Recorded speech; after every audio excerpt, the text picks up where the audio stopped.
Hola, ¿qué tal? Muy buen día. Mi nombre es José Antonio Cárdenas Medina. Soy estudiante de la licenciatura de médico cirujano y actualmente curso el módulo de medicina interna fase 2. El motivo de esta presentación es para abordar un poquito el tema de hematoma subdural, el cual es un tema muy interesante y que también tiene suma importancia por el hecho de que corresponde a una urgencia neurológica. Para entrar un poquito en contexto, debemos de recordar que un hematoma subdural es una acumulación de sangre, la formación de un coágulo o como su nombre lo indica, la formación de un hematoma que se predispone entre la dura madre y la aracnoides. Esto habitualmente se debe por una lesión vascular o por una alteración de la coagulación y habitualmente es secundario por un trauma craneoencefálico, entre otros factores. Pero esto ya lo iremos abordando un poquito más durante la charla. Epidemiología. Los pacientes más afectados por esta enfermedad incluyen los adultos varones y también los infantes, así como también los pacientes que tienen o usan de una terapéutica basada en anticoagulantes o antiplaquetarios. Y esto en cierto grado tiene sentido, ya que, como se verá más adelante, dentro de los factores de riesgo se presenta el trauma craneoencefálico, en donde se incluye a los adultos varones y los infantes, así como también el uso de terapia anticoagulante o antiplaquetaria predispone a dicha enfermedad. Dentro de la epidemiología norteamericana, podemos encontrar que el hematoma subdural agudo tiene una prevalencia que corresponde al 11% de los pacientes con trauma craneoencefálico, siendo el 21% en el trauma craneoencefálico grave. En cambio, en el hematoma subdural crónico tiene una incidencia del 1.72 al 20.6 casos por 100.000 habitantes por año, siendo de 7.35 a 127.1 por 100.000 habitantes por año en adultos de 70 años o más.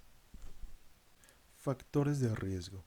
Hay que tener en consideración que los factores de riesgo son distintos ante un estadio agudo a un estadio crónico. Más adelante se va a definir la limitación entre ambos estadios, pero es necesario tener en cuenta que el hematoma subdural agudo presenta diversos factores de riesgo, entre los que incluye la exposición a actividades potencialmente traumáticas, así como alteración de la coagulación debido a coagulopatías o uso de terapia anticoagulante, alteración de presión intracraneal debido a líquido cefalorraquídeo y lesiones estructurales que corresponde a ruptura de aneurisma, malformación arteriovenosa, meningioma y metástasis durales.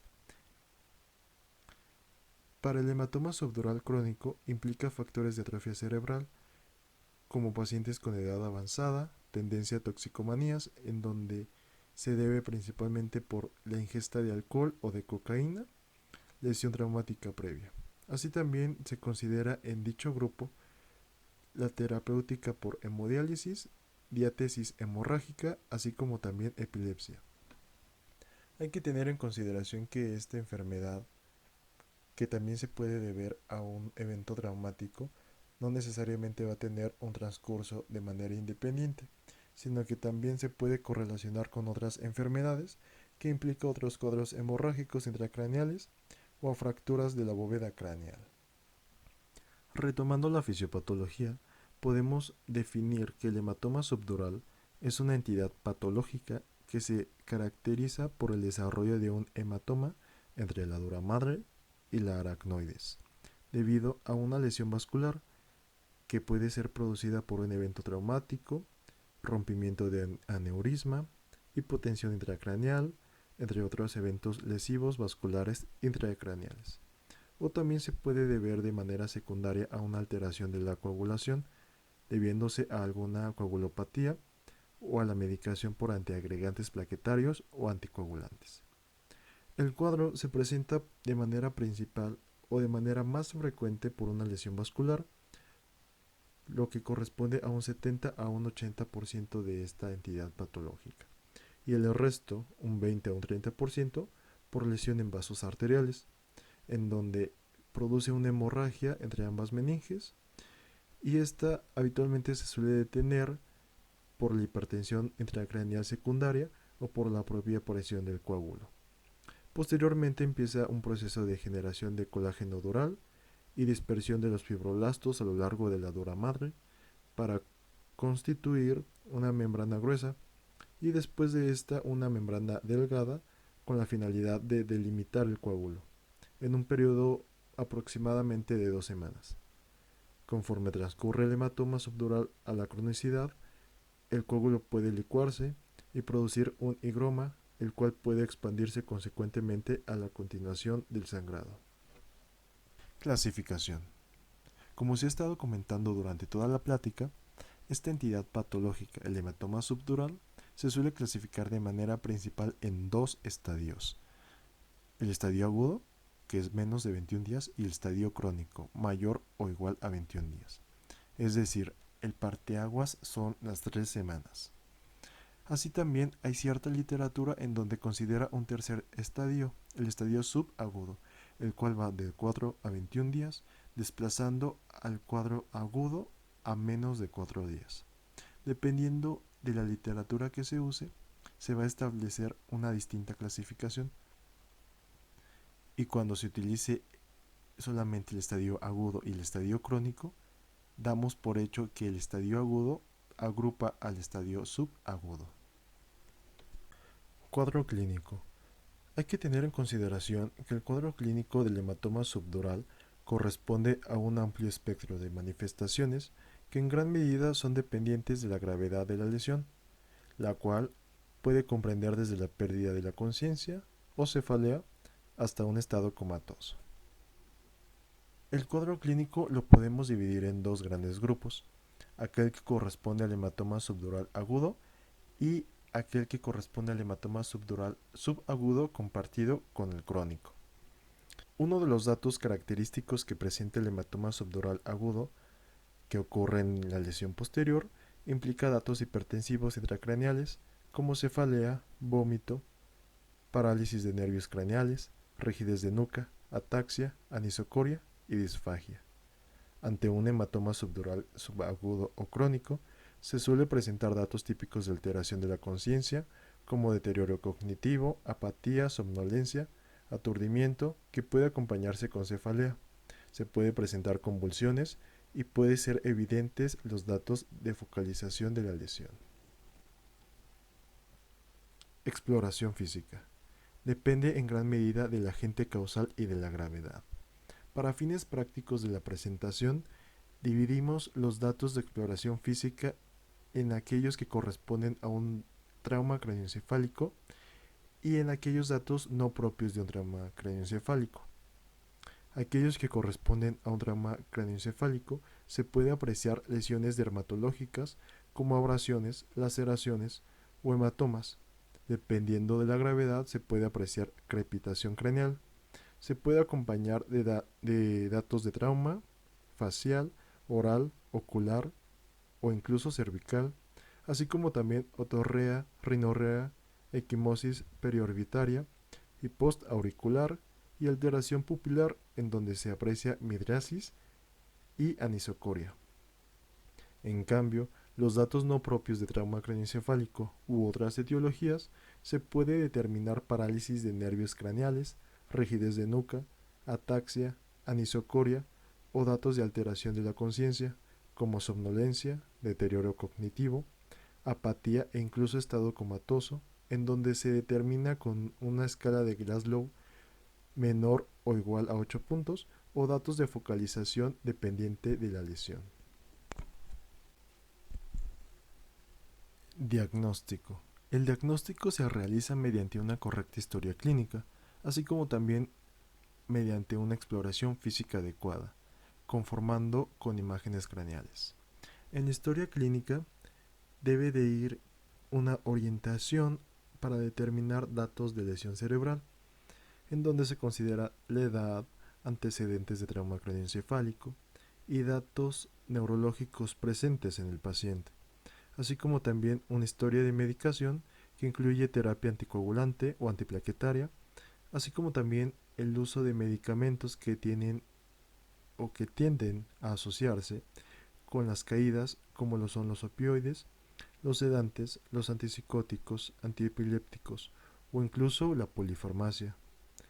Y también es necesario establecer o determinar la historia social para confirmar el consumo de algunas sustancias como el alcohol u otras drogas, así como determinar datos de abuso, siendo en este último principalmente para infantes. Diagnóstico. Hay que tener en consideración que el diagnóstico se sustenta mediante técnicas de imagen, siendo la tomografía computarizada sin contraste la técnica preferida, ya que presenta una mayor disponibilidad. La imagen característica del hematoma subdural es de media luna. La tomografía computarizada de cráneo evidencia una colección hiperdensa en la convexidad del hemisferio durante el curso agudo, como se puede apreciar en la imagen izquierda, en donde se ve afectado o comprometido el hemisferio izquierdo. Y esta lesión va progresando de manera en que se aprecian lesiones isodensas e hipodensas en estadios posteriores, es decir, en estadio subagudo y crónico, respectivamente. Un ejemplo de ello es la imagen derecha, en donde se puede apreciar un hematoma subdural agudo, en donde la lesión se presenta en el hemisferio derecho. Asimismo, el diagnóstico se puede apoyar en imágenes por resonancia magnética, las cuales son o corresponden a la técnica que presenta mayor sensibilidad, la cual suele estar aumentada por la secuencia FLAIR. Las lesiones en cualquier estadio se suelen presentar hiperintensas respecto al líquido cefalorraquídeo, como se puede apreciar en la imagen derecha en el hemisferio derecho. Esta técnica nos permite apreciar hematomas subdurales pequeños, así como también tentoriales o interhemisféricos, y permite evaluar las causas secundarias, como lo vienen siendo neoplasias durales. Y por último, otra técnica de imagen que también es importante considerar es la angiografía, la cual puede ser indicada ante la ausencia de antecedentes traumáticos o sin otra causa a considerar. Es ideal ante la sospecha de una lesión vascular subyacente, como el rompimiento de un aneurisma, y que otras técnicas no lo puedan determinar. En la imagen de su pantalla del lado derecho se puede apreciar una angiografía, la cual es lateral con obliteración de aneurisma de la arteria comunicante anterior. Tratamiento. El tratamiento siempre va a depender del modo de presentación del hematoma subdural, el cual puede ser sintomático o asintomático pequeño, es decir, varía mucho si el paciente presenta síntomas y el grado de la lesión o del coágulo, mejor dicho. En caso de ser un cuadro sintomático, es necesario un abordaje urgente, en donde se requiere implementar protocolos de soporte vital y, ya sea su caso, tratar hipertensión arterial o presión intracraneal, considerar la revisión de tratamiento anticoagulante o antiplaquetario y tratar convulsiones. Asimismo, es necesario evaluar si hay indicaciones quirúrgicas, las cuales se van a ver en unas diapositivas más adelante. Y también se puede establecer un cuadro asintomático pequeño, en donde la lesión del coágulo, o el coágulo mejor dicho, corresponde a un tamaño menor a 10 milímetros. Aquí es necesario mantener al paciente bajo observación.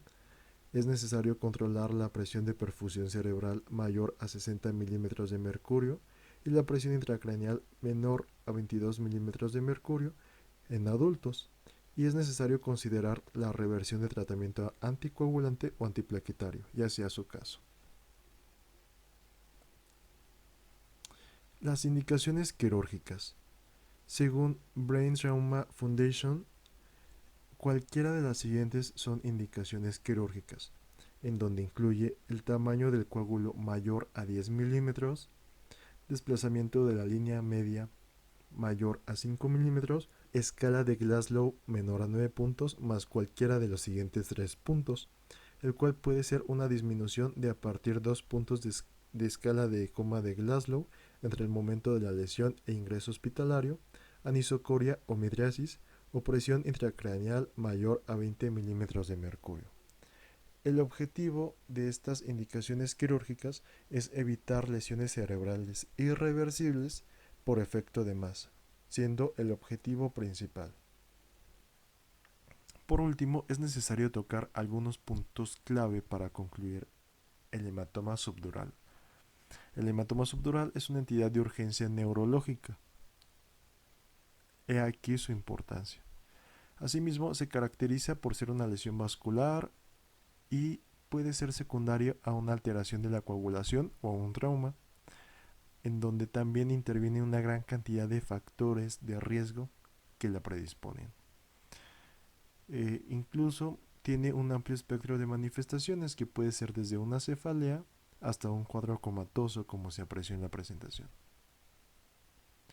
El diagnóstico se confirma mediante técnicas de imagen, siendo la técnica preferencial la tomografía computarizada sin contraste, no por el hecho de ser la mejor, sino por tener una mayor disponibilidad. Se manifiesta en las imágenes como una forma de media luna. También es necesario tener en consideración que su tratamiento no siempre será quirúrgico. Las indicaciones para realizar la cirugía por la Brain Trauma Foundation tiene como uno de los objetivos evitar las lesiones cerebrales irreversibles por el efecto de masa que causa el coágulo o la presión intracraneal secundaria.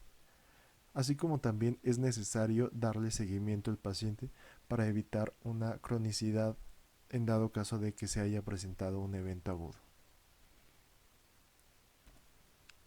Y por último les dejo aquí algunas lecturas recomendadas de las cuales extraje la información y les pueden ser útiles para que puedan ustedes ampliar sus conocimientos respecto al tema de hematoma subdural. Básicamente se centra en la plataforma de Dynamed y UpToDate. Pues bueno, espero que les haya sido de utilidad este video y que hayan aprendido lo suficiente de hematoma subdural. Hasta luego.